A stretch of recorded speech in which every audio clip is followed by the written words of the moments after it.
Supreme Court declines to take up Coinbase user data privacy case. A lower court's decision to side with the Internal Revenue Service, IRS, in the long-running case is legally binding.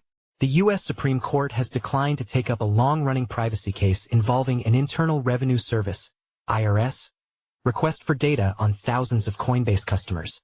In a Monday order, the justices denied a petition for a writ of certiorari, essentially, a green light to appeal an appellate court's decision, from a Coinbase customer who said that the IRS's 2016 records grab violated his Fourth Amendment rights, which grant Americans protections from unreasonable searches and seizures by the government. The plaintiff, Jim Harper, initially filed suit against the IRS in 2020, nearly a year after he and thousands of other Coinbase customers received letters from the IRS, warning them that they potentially failed to report income and pay the resulting tax from crypto transactions, or that they did not report their transactions properly. In his suit, Harper claimed that the IRS so-called John Doe summons, which the agency uses to sniff out potential tax violations by unknown individuals by forcing financial institutions to provide them with records and other information the agency can use to identify potential violators, against Coinbase was unconstitutional. Where once it lacked the authority to peek into a person's private papers even with the use of a subpoena, the Internal Revenue Service has now acquired the power to demand access to anyone's private information without any judicial process. Harper's lawyers wrote in their suit, IRS demands access even when a person has entered into a contract with a third party that promises to protect his private information from such intrusion. In 2021, a New Hampshire district court tossed out Harper's suit, siding with the IRS.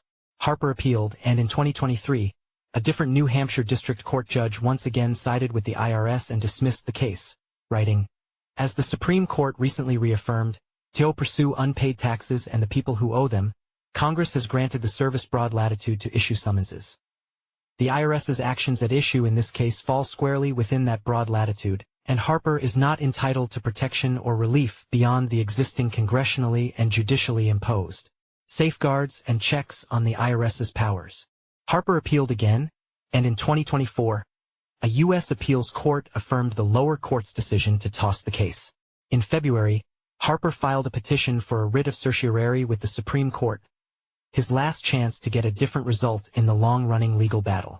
Since Harper's petition was filed in February, a slew of high-profile think tanks and companies including Coinbase and X filed amicus briefs in the case, arguing that the Supreme Court should take the case and review the so-called third-party doctrine, a legal principle dating back to a 1976 Supreme Court decision stating that individuals have no reasonable expectation of privacy for information voluntarily shared with a third party, meaning that government agencies can access such information without a warrant or probable cause without violating the Fourth Amendment.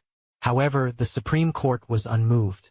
It provided no additional information or justification for its Monday order denying Harper's petition, writing simply, the petition for a writ of certiorari is denied. On the news team at CoinDesk, Cheyenne focuses on crypto regulation and crime. Cheyenne is originally from Houston, Texas. She studied political science at Tulane University in Louisiana. In December 2021, she graduated from CUNY's Craig Newmark Graduate School of Journalism, where she focused on business and economics reporting. She has no significant crypto holdings.